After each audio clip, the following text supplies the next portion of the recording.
भगवान शिव का हिंदू धर्म में सबसे अधिक महत्व है। वो पवित्र त्रिमूर्ति में मुख्य स्तंभ है। ज्योतिर्लिंग भगवान शिव के दिव्य स्थान है, जहाँ वो विभिन्न रूपों से निवास करते हैं।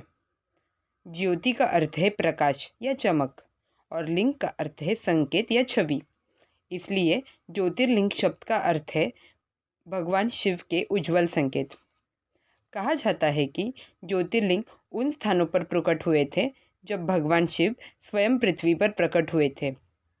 इस प्रकार उन्हें स्वयंभू नाम दिया जाता है, जिसका अर्थ है स्वयं प्रकट।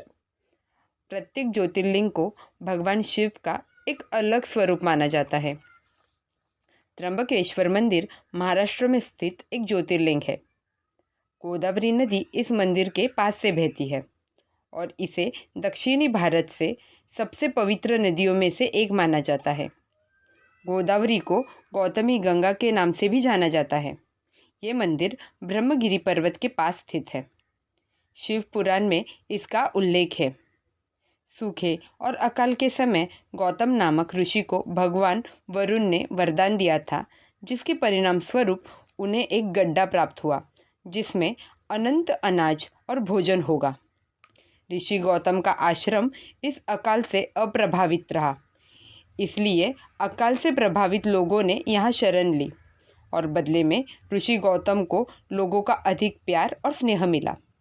कई अन्य ऋषि भी अकाल के समय यहाँ रुके और इसलिए ऋषि गौतम को अधिक पुण्य प्राप्त हुआ।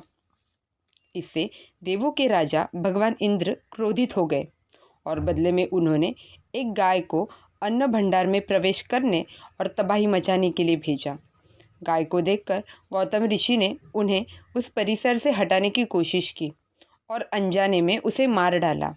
ये जानने पर कि ये देवी पार्वती की मित्र जया थी, जिसने गाय का रूप लिया था, गौतम ऋषि को अपनी मूर्खता का एहसास हुआ और उन्होंने भगवान शिव से उस स्थान को शुद्ध करने और पवित्र बहाल करने के लिए कहा। उन्होंने भगवान शिव से अनुरोध किया कि कृपया वहाँ गंगा नदी को प्रवाहित करने की अनुमति दें, ताकि वो दिव्य नदी में स्नान करके और अपने पापों से मुक्त हो सके। उन्होंने ब्रह्मगिरि पर्वत पर प्रार्थना की। भगवान शिव उनकी पूजा से प्रसन्न हुए, उनकी इच्छा पूरी की। भूमि को शुद्ध करने के लिए भगवान शिव ने गंगा को इस क्षेत्र से बहने के लिए कहा, लेकिन गंगा ऐसे करने को तैयार नहीं थी। इस प्रकार शिव ने तांडव नृत्य किया।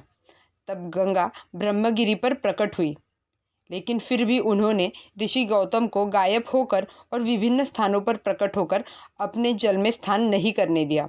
ऋषि गौतम ने नदी को मंत्रमुग्ध घास से घेर लिया, जिससे पानी का प्रवाह रुक गया और उन्होंने इसमें स्नान करके अपने पापों से मुक्ति पा ली।